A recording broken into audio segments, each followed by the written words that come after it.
All right, good morning to the members of the public and the media.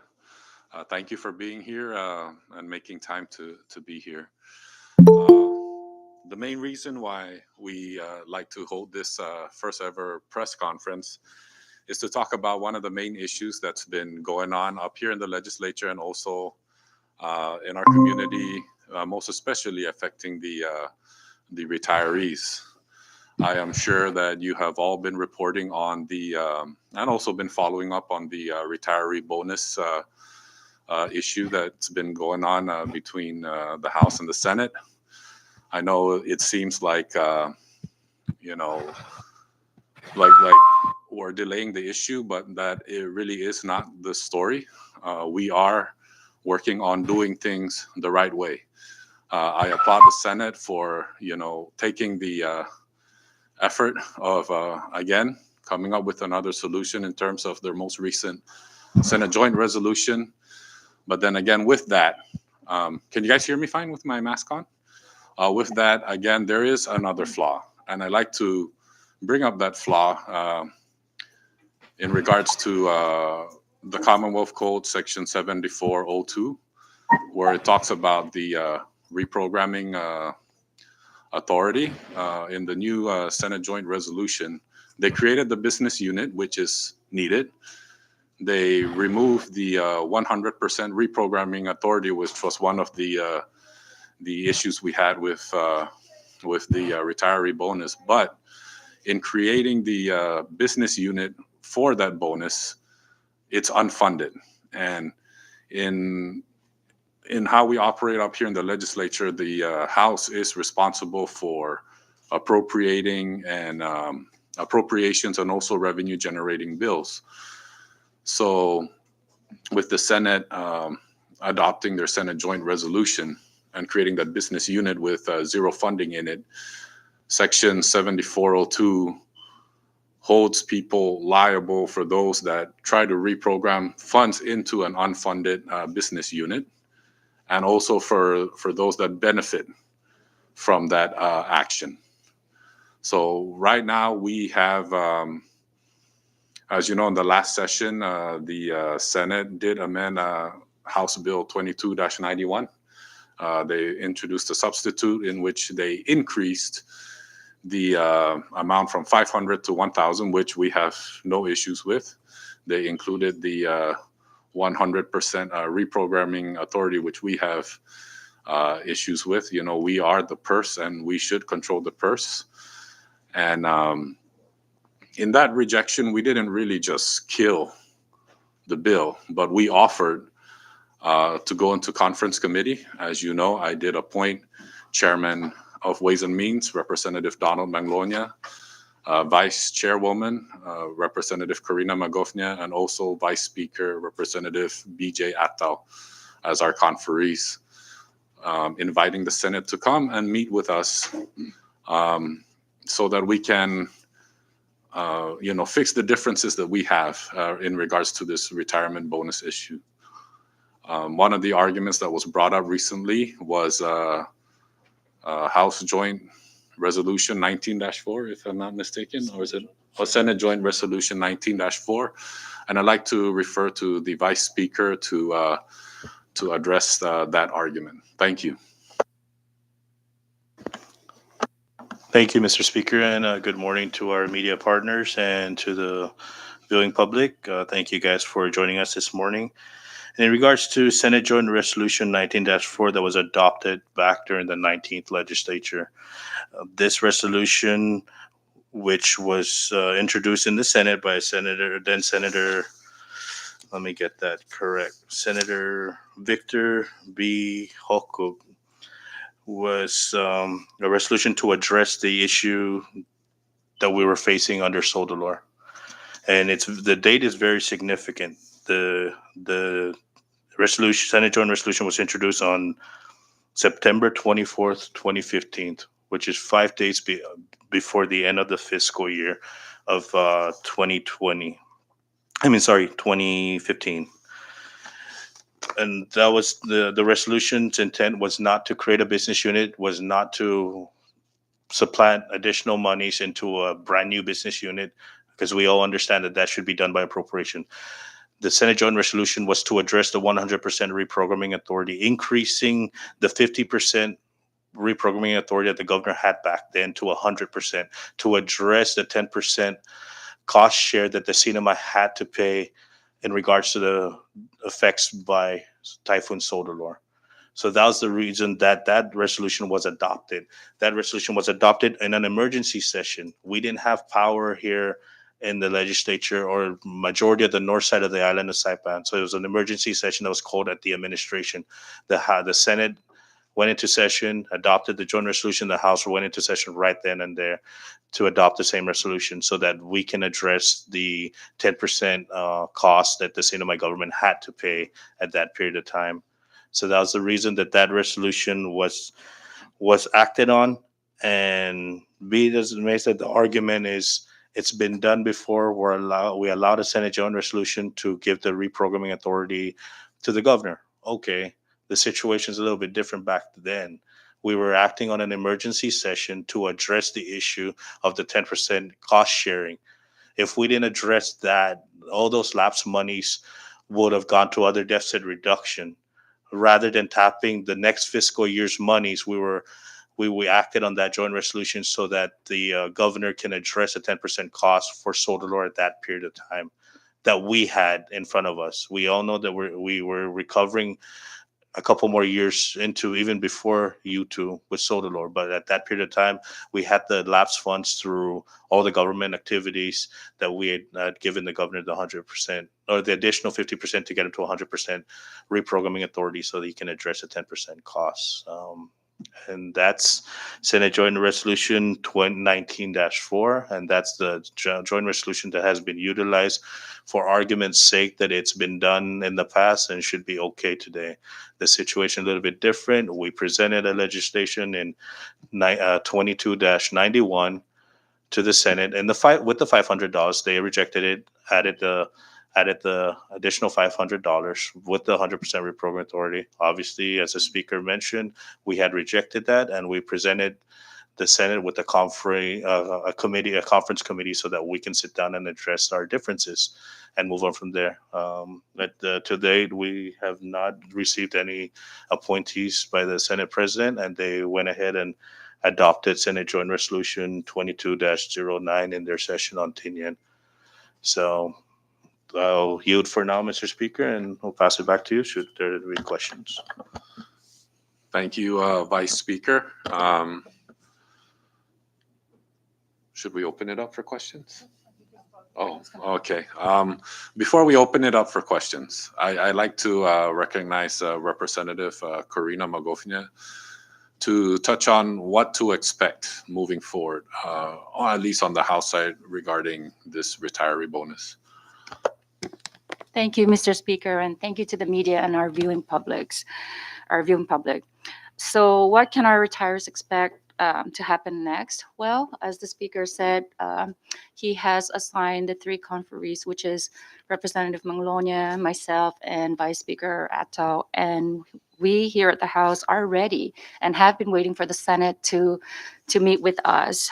We are hopeful and we highly encourage that our counterparts at the Senate take the time to meet with us so that we can address all the issues and concerns that they may have, iron out all the details, and just come to an understanding so that we can move forward with this bill, with the resolution.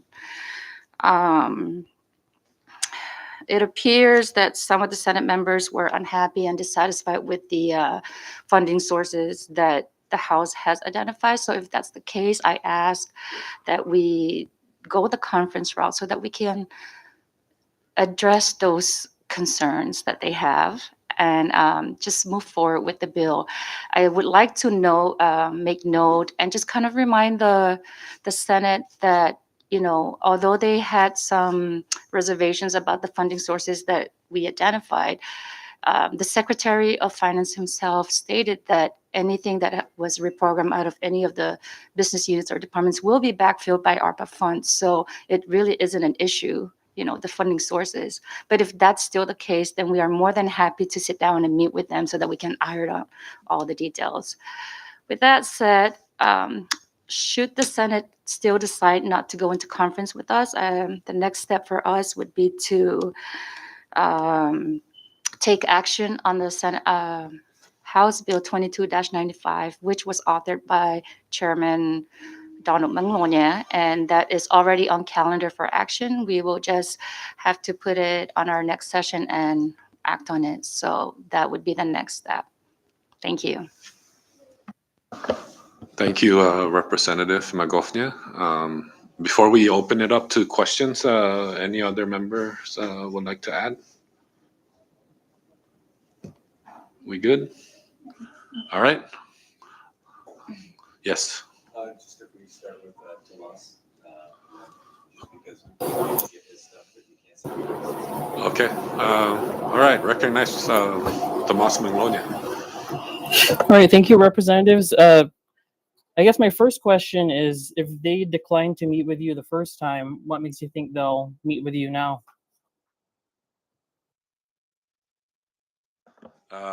Again, that really is a good question.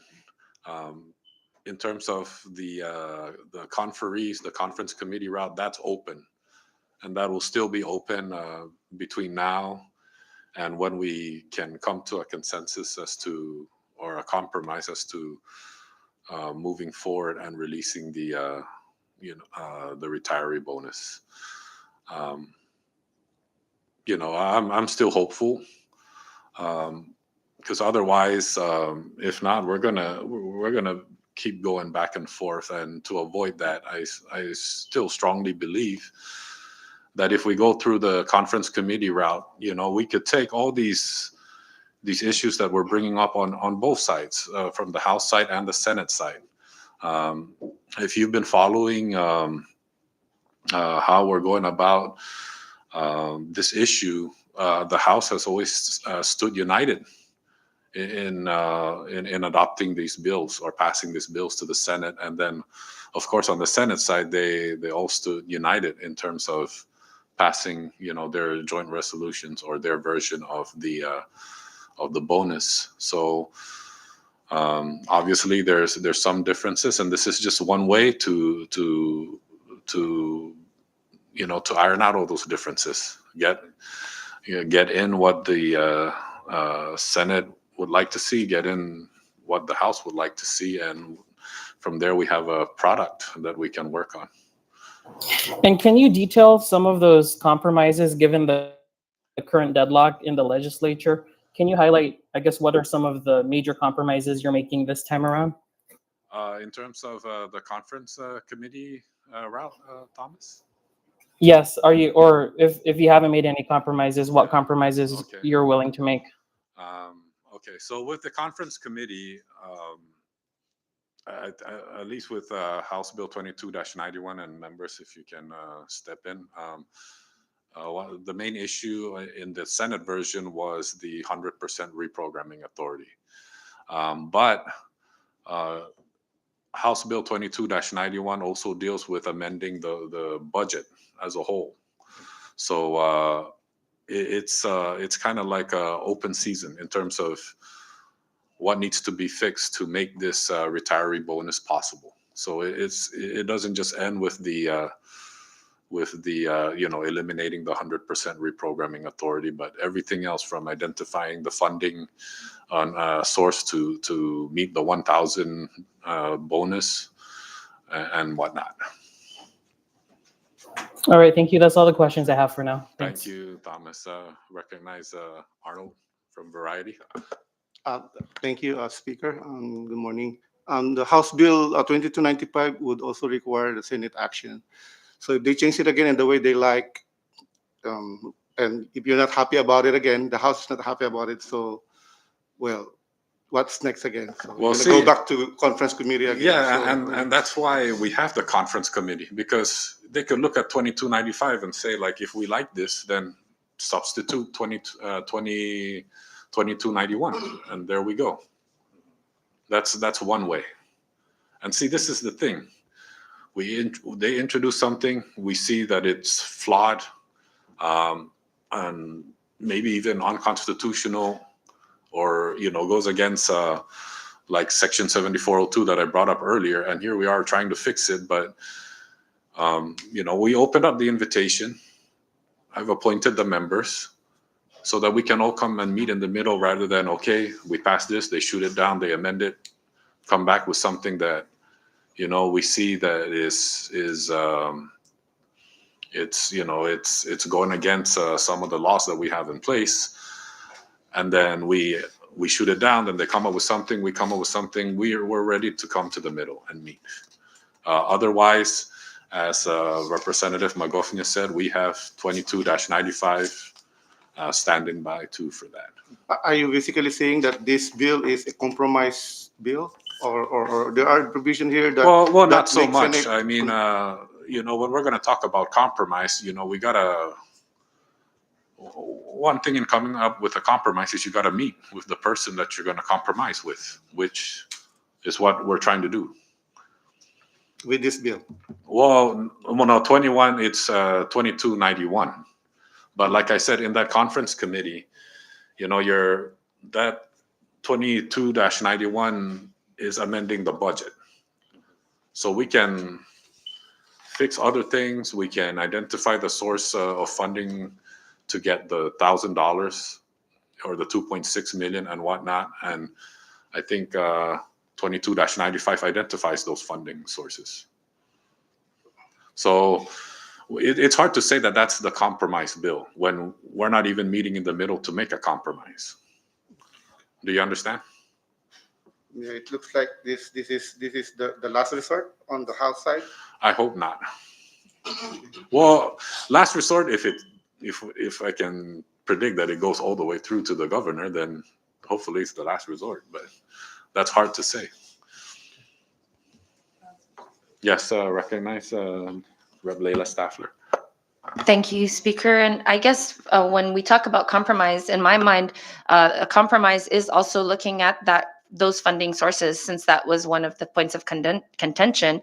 If we were to be able to meet as a conference committee, that's one of the compromises we are absolutely willing to make. The Secretary of Finance assured us when he came for the meeting with the Ways and Means a couple weeks ago, he told us which funding sources would be best to choose from. He told us many things, and from his advice, we created the amendments and also wrote this bill so that we could address the issues that we've all found and, in a sense, make that be part of the compromise. Thank you. Good morning. I have a question.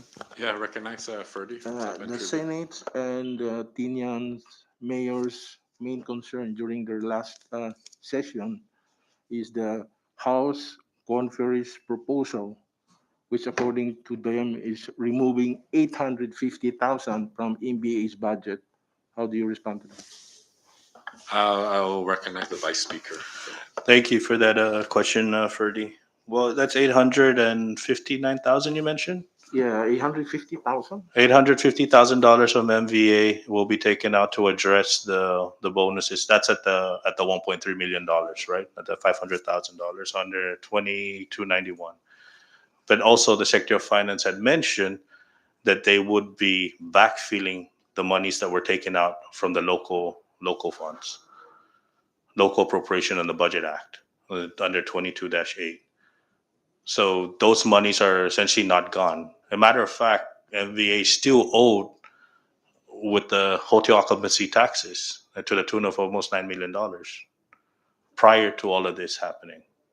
So there's a shortage with MVA prior to the bubble or pre-pandemic, right? They were owed that money. During the pandemic and to date, there hasn't been any tourist functions really outside of the travel bubble. As the Secretary of Finance had mentioned, that they will replenish or backfill in their terms the monies that were taken out of the local accounts through the ARPA.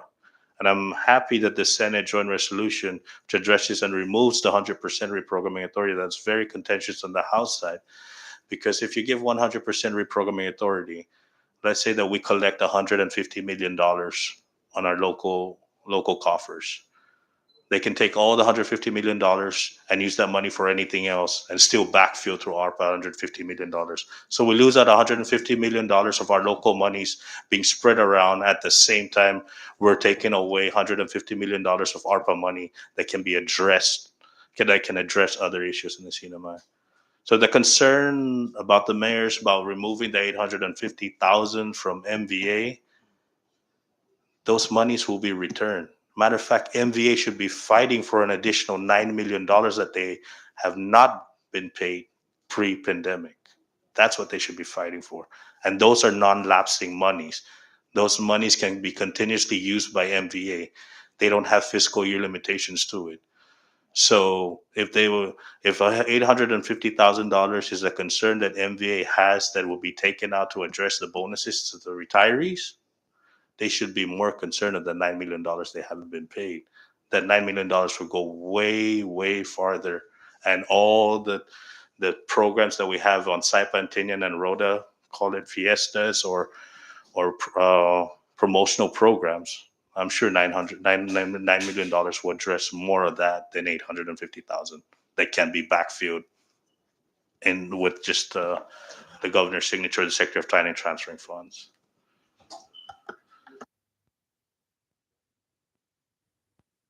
Just clarification, is that the House conference version? Is that also included in this House Bill 2295, or just only the conference version? No, the 2291 had took the $850,000 from MVA and then other programs to address the $1.3 million. When it went up to the Senate, they added another $500, which is $2.6 million, plus the OPA 1% that has to be added to that. And they sent it down they gave back the money to MVA. They gave 100% reprogramming under section, I believe it's 4A, and then they gave another 100% reprogramming under 4D. The 4D is not a problem because that's going to address the 25%, the bonuses to the retirees. It's the A that's a bigger issue because that's an overall 100% reprogramming for all the funds. Like I said, they can take all the local collections and use it for whatever case that the governor decides to use it for, and still backfill it with ARPA because ARPA can address personnel and operations, right? So we're losing essentially $300 million in one shot. 100% reprogramming authority, and then you're backfilling to address the shortfall for personnel and operations.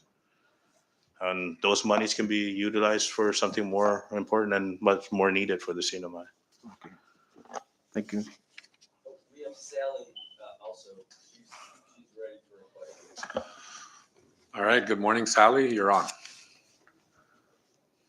Good morning, everyone. I just wanted to ask, if we do move forward with this conference committee with the Senate, how long do you think it would take until, we pass the whole thing? And that's if, of course, the Senate does decide to move. Hi, Sally. Good morning. This is BJ. I don't think it'll take too long. Obviously, Senate Joint Resolution had already addressed the main concern of the House, which is removing the 100% reprogramming authority. Senate Joint Resolution 229, which is the second joint resolution they adopted back in Tinian in their last session. I don't think it's an issue. If the funding source is an issue, we can pull in the Secretary of Finance at the same time and tell them to make sure that these monies are backfilled into these accounts that we're going to take the monies from, and we'll be done in probably 10, 15 minutes. I don't think it's going to take that long to negotiate that. We've already removed the portion of the 100% reprogramming authority that the Senate had agreed on. And now all we have to do is make sure we put a dollar figure to the bonuses. That's the bigger impact. The joint resolution can't put money into the business unit. The bill can. So the Senate had removed the 100% reprogramming authority. The House can create the business unit and put the dollar figure in there. We'll be set to go, and the retirees will get their bonuses. We can call back-to-back sessions with the Senate. Right when the conference committee is done in 15 minutes, and the Senate can call us an emergency session, the House can call an emergency session. We'll address the bill, get it to the governor's desk within 1 hour span. He signs it into law. the retirees should be able to get their monies within 24 hours. So that's my personal belief. They've addressed the concerns of the House in the Joint Resolution 22-9, and the House can address the business unit with the dollar figure in it. So should be pretty quick.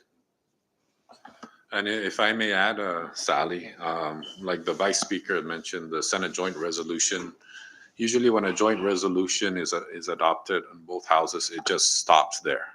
Okay, a bill going through the other form of legislation, which is a House bill or a Senate bill, that needs the approval of the House, the Senate, and the governor. And like the Vice Speaker said, the joint resolution does not allow for us to amend the budget in that way where we can create a business unit and make appropriations. Thank you. We still have Sally. All right, thank you for the clarification. That's all the questions I have. Thank you, Sally. Arnold? Oh, Yeah, if the Senate really wanted to confer with this body, they would have already sent the conference weeks ago. Now, moving on, this is my inquiry. Can any one of you, because the main audience of this message today are the retirees. So can any one of you please make a statement that will make the retirees clearly understand the matter? So please speak like you are talking to the retirees right now. well, and that's why I started out my opening statement the way it is. I know, just like myself, even being up here for a while, I still I don't memorize all the Commonwealth Code and all the different sections. That's why I mentioned just that one particular section, 7402, which mentions that no funds may be reprogrammed. I'm sure it shows back here, right? To any account which has zero funding. And anybody who tries to put money into that zero funded business unit, and those who also benefit from it, are personally held liable. Let us not forget that we do not have a retirement fund. We have another form of our retirement fund called the settlement fund, and that started by someone named Betty Johnson filing a lawsuit against the retirement fund. So what we want to do is we're trying to prevent that, because if we allow this to go through, the retirees will benefit from it, of course, but then they will be held liable and they're going to have to pay that money back. So this is why we want to do things the right way, to make sure that they receive the bonus and they receive it without any worries, without any strings attached, and we do everything the right way. We are looking out for their interests, and we are not purposefully delaying this process. We don't disagree. I mean, we don't disagree with the increase. It started out with 500. The only issue we had is like, where are we going to get that money to make sure, we safeguard it. And then the Senate went ahead and bumped it up to 1,000 again. That's not an issue for us. We did our due diligence looking for where and how we could meet that $1,000. And like I said, it's not an issue for us. We will still, we're still doing what we can to make sure that we meet that 1,000 and also protect the retirees. And this is why it's taken a while. But we are not purposefully delaying the process. We do not disagree, or we agree with the $1,000 bonus as well. Thank you. Is that clear enough? Are you a retiree, Arnold? I'm just checking. Just checking. Any other members? It's a messenger. Oh, okay. The real audience. Okay. Thank you. Members, anybody want to add to that, or? Okay, ma'am, go ahead. Vicky Lynn, right? Hi.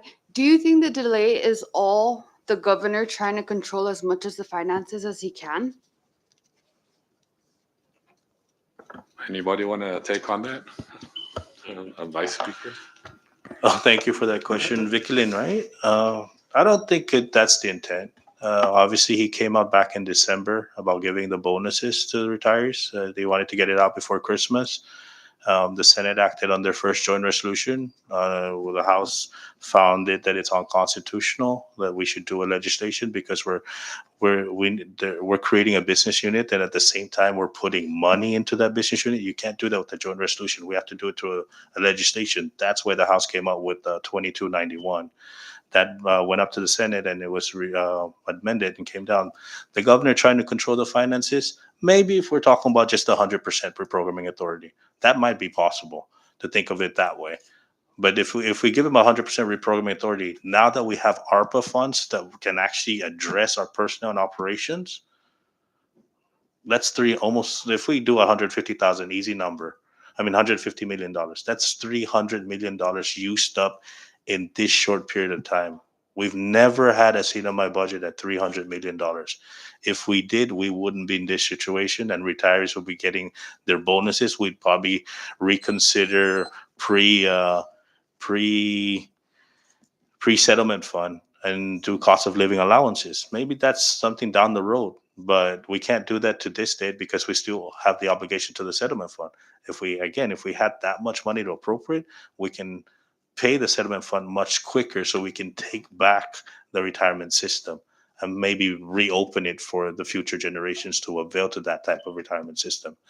But for him to control the finances, I don't think that's maybe the idea that he had, but the idea of him giving bonuses to retirees, yeah. And we just want to do it the right way. We're all on the same page when giving bonuses to retire. We've done this, I believe, 4 or 5 times over the years. It's nothing new, but we've always done it through an appropriations legislation, not by a joint resolution. No? Was that answer? Hi, representatives. Just one more question. Of course, this is happening during the already contentious Senate impeachment trial process. If I recall correctly, all of you on the current panel voted for the impeachment of Governor Ralph Torres. Given that context, how do you think that impacts the dynamic currently playing out for this retiree bonus?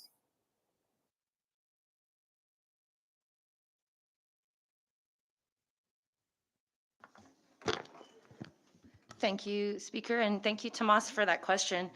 I think that when we put this next to the impeachment process, that is kind of where the source of our contention is with the 100% reprogramming that has been continually inserted into the different bills that have come our way. And through the diligence of our members catching that language every time, we are trying our best to take back the power of the purse. That is our constitutional duty. That is one of the main purposes for being a legislator. And it's worth to note that in states across America, the legislatures have been trying to take back their reprogramming authorities because although it is necessary in an emergency situation, like in Sodalor in 2015 or in U2 in 2018, or perhaps at the beginning of the pandemic, it is now how many years since these emergencies have happened. And one of the common tenets that has been discussed in the other legislatures across the states is that an emergency lasting longer than a year is not really just an emergency. That's a situation that should call all hands on deck to be part of the solutions, the solutions to the issues that are at hand. And so with respect to the impeachment process, one of the issues that we've had in the impeachment process is the governor's decision making and spending the local funds that we do have that are very limited and precious. And so for those reasons, we want to make sure that all funds that are in the CNMI are spent with the input of this body, because we are that is our constitutional duty. And so for those reasons, that it could be how it is connected. But it is not just for that. Again, we're trying to protect retirees from the unintended consequences of making rash decisions like this.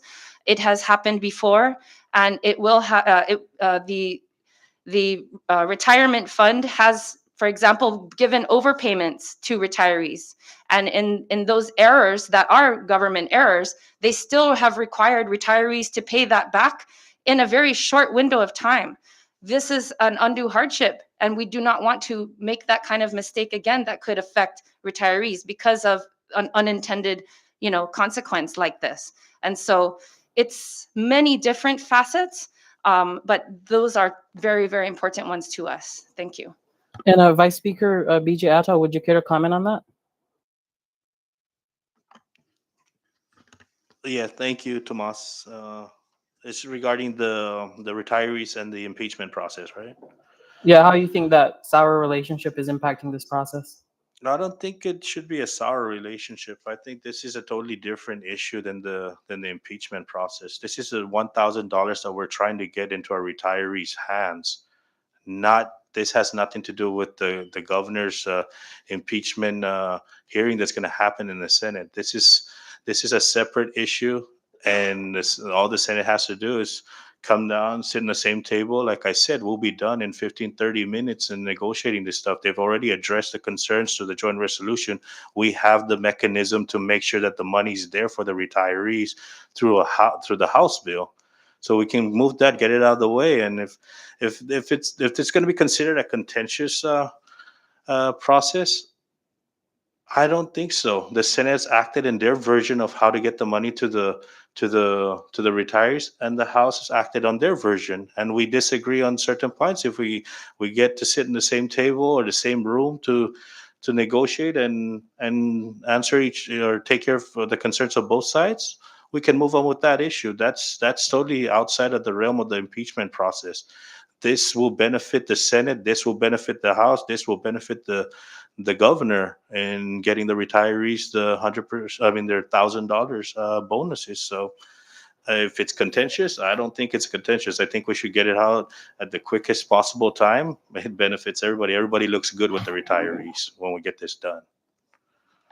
And Representative, I just asked because I'm sure you saw the Senate session on Tinian where Senate President Jude Hofschneider said, take this resolution and put the House's name if that's what you want. So it seems to be framed, at least during that instance, as a matter of credit. Is it a matter of credit?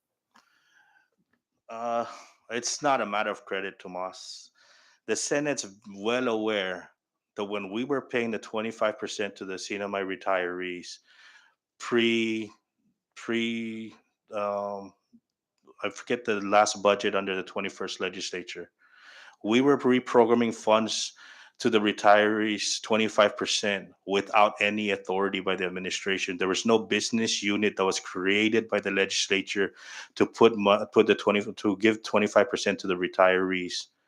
How they were paying that, that's up to the administration. It might possibly be the $88 million loan that we got from FEMA that addressed the 25% then. That's the reason why in the last budget that was passed in the 21st legislature, we created a business unit that defines the 25%, and we put a dollar figure in there so that the administration will be able to put money into that business unit and address the 25% correctly. So this legislation, we still need the dollar figure in that business unit. We can create all the business units we want through a joint resolution if that's the right angle of creating a business unit. But the one thing that the joint resolution cannot do from the House or the Senate is actually appropriate money.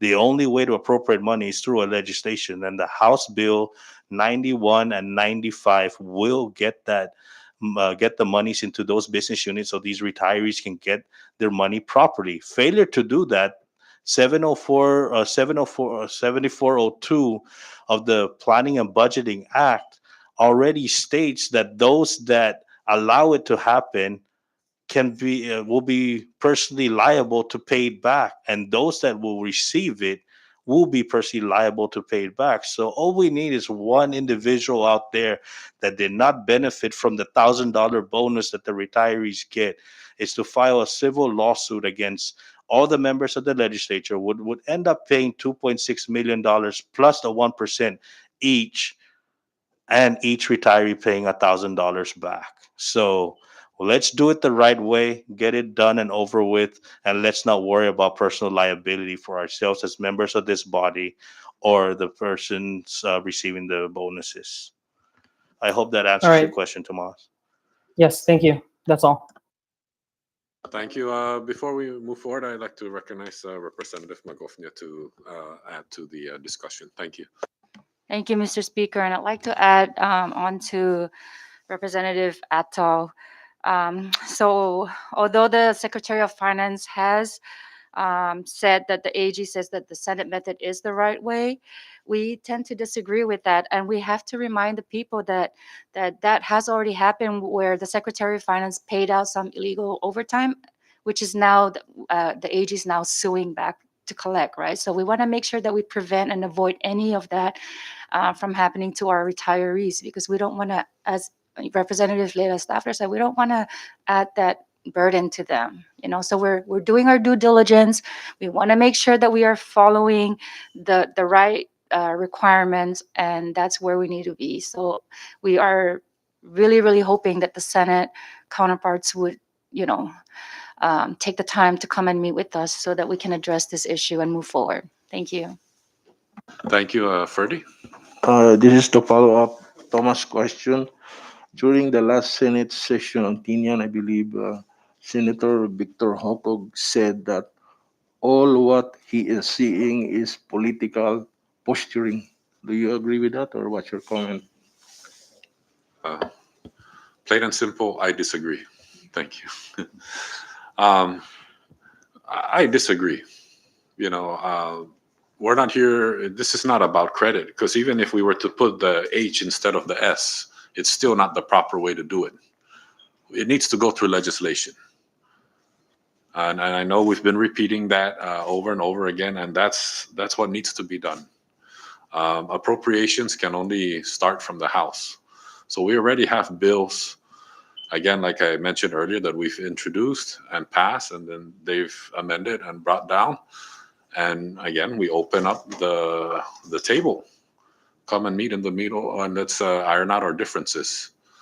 Otherwise, we have House Bill 22-95 that even if they were to meet in conference committee, they could look at that bill and say, hopefully that is, this is a good bill. Substitute 22-91 with the language of 22-95, and we can go on from there. So for me personally, this is not about political posturing, because if it is, why not just pass it before Christmas, right? But we want to do things the right way. And like we mentioned, and it's really important that the retirees out there understand Section 7402, that we are trying to do things the right way and also try to protect them so that when they receive this $1,000, they don't have to worry about any legal issues. One more question. Members, did you want to add to this, or? Yeah, I would like to add. Okay, Representative Sheila. Thank you, Mr. Speaker. Thank you to the press for being here. Again, well, this whole process is political, right? And we want to do it the right way. Again, for the how manyth time? I think that's the theme of this press conference, is that there is a proper way to do it so that we are following the law. And that is what this House is focused on. I want to also touch on Tomas's question about the impeachment impacting how we are communicating and behaving here at the legislature. In my opinion, yes, of course, the impeachment process has impacted the way we've communicated with the Senate. Of course, the reality is many of us are on different sides, and we have made that public. We've made our positions public.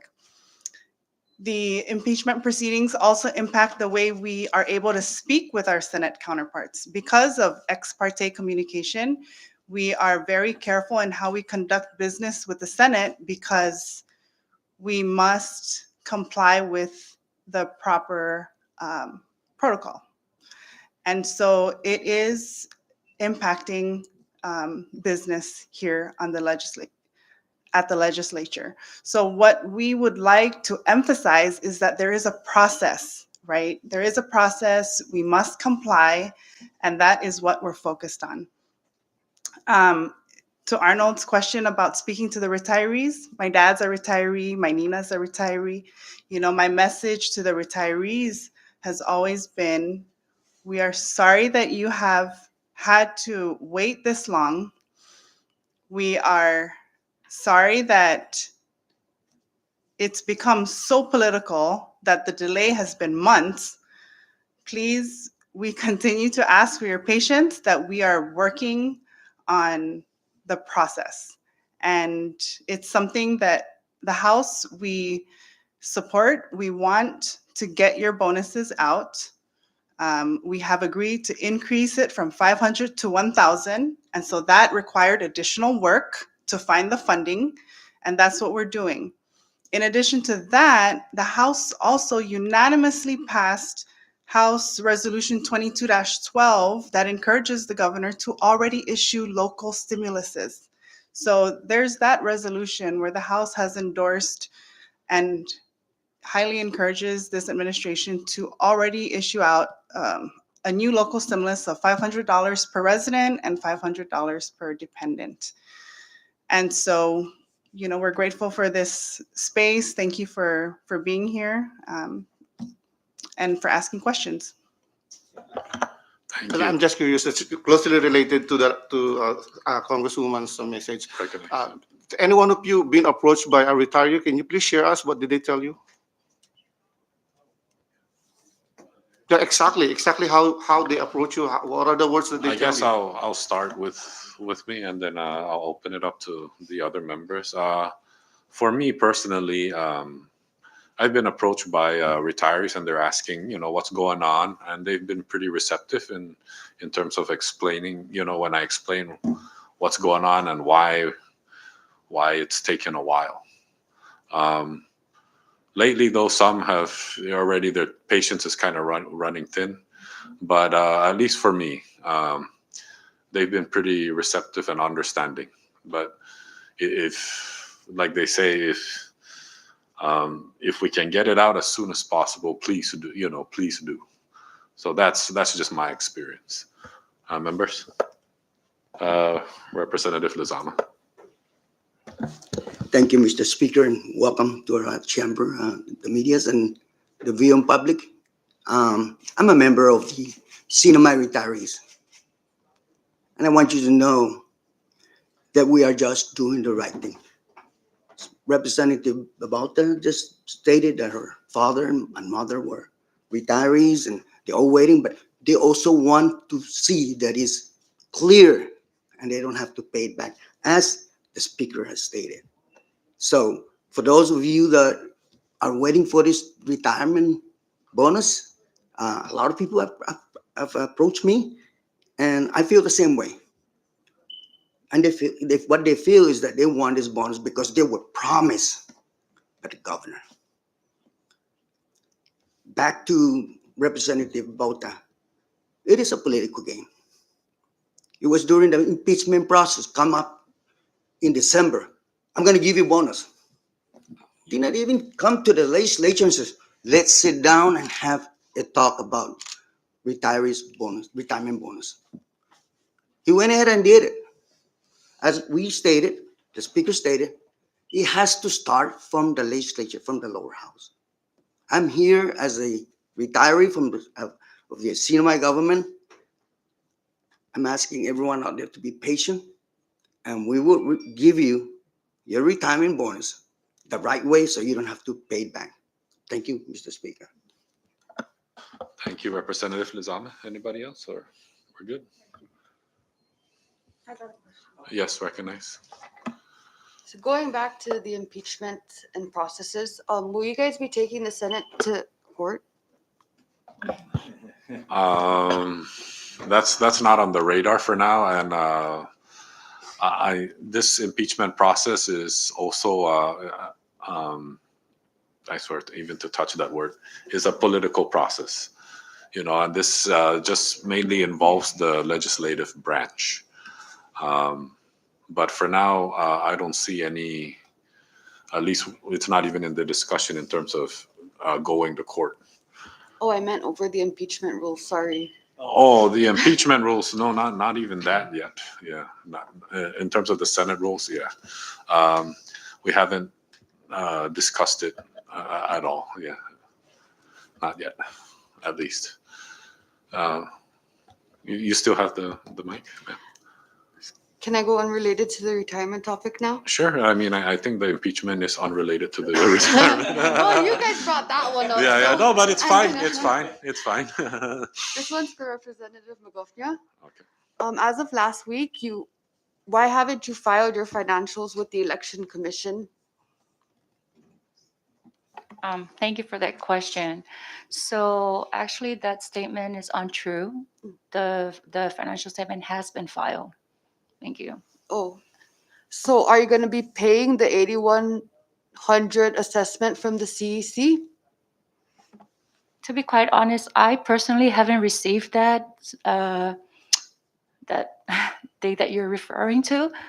There's a memorandum about it. I understand that. I also received it just from a picture, but the CEC has not officially even called me or sent me a letter addressing that letter to me. So, until they officially give that letter to me, it's not official. I received that same thing from somebody just sending me a picture.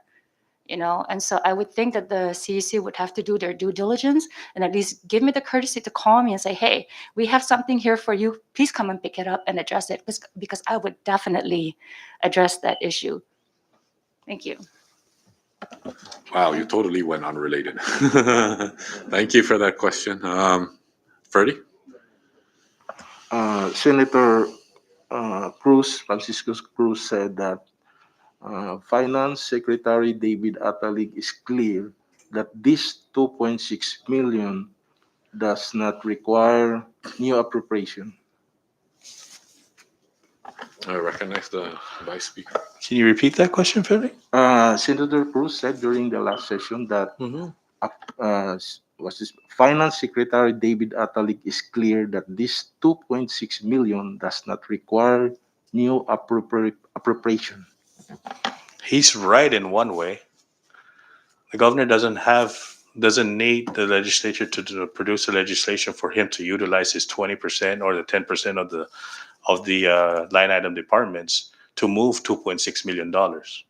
But to put $2.6 million into a payment without a business unit and without a dollar figure, that's the challenge. You can't do that. Only the legislature can do that.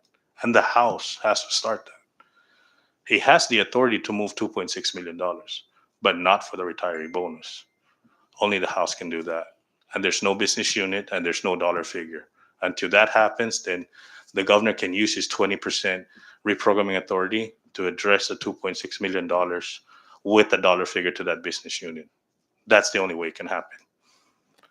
So does he have the authority to move $2.6 million? Yes, just not to address the bonuses, because it's not in the Budget Act of Public Law 22.8. Senate Legal Counsel Antoinette Villagomez is of the opinion that the Senate has the constitutional authority to introduce and adopt Senate Joint Resolution 22-05. Sure, they did. They adopted it. They even adopted 22-9. Is it right? Now that's a different story. The sample that was used was 19-04, which was introduced and signed into law, or introduced on September 24th, 2015, and submitted by the clerk on September 25th, 2015, which is 5 days left in the fiscal year, to address the 10% matching for the CNMI under SODA. The governor already had 50% reprogramming authority under that budget year. That 19-4 only gives him the additional 50% to get him to 100% for the remaining 5 days to address a 10% concern that we had to pay under the SODA typhoon issue. Senate Joint Resolution 22-9 and 22-5 that you mentioned? 2205. 2205 was giving the reprogramming authority, okay, we did it under 19-4. But create a business unit and reprogram funds into that business unit that's non-existent and does not have a dollar figure in it, that's not possible. That has to be done via legislation. We need to amend the budget, create that business unit and put a dollar figure in order for it to function. Failure to do that, there's no business unit that can function without a dollar figure in it. And they know that very well. They're very physically sound up there. They're very experienced senators, and we respect them for the work that they've done. But this is just, we just respectfully don't agree with their position, and they're citing 19-4. The legal counsel is citing 19-4, which is totally different. It does not give them it doesn't allow it to give money into a business unit that's not existent and does not have a dollar figure. It's only improving the 50% to 100% reprogramming authority. So we can cite 19-4 for any other stuff, but to give money to the retirees for their bonuses, it's an unrealistic comparison to 22-9 or 22-5. I think that'll wrap it up. And I think that's all I'm talking. All right, thank you so much for being out here. Did you have any closing comments you'd like to make? Again, I just want to thank the media, those present and those online, for making the time to come here and actually hear us out on what's been going on the House side, and to hear directly from us and not just what's been put out there. And we also appreciate your questions on other issues, and we hope to do this more regularly. Thank you. Thank you, everybody. Thanks for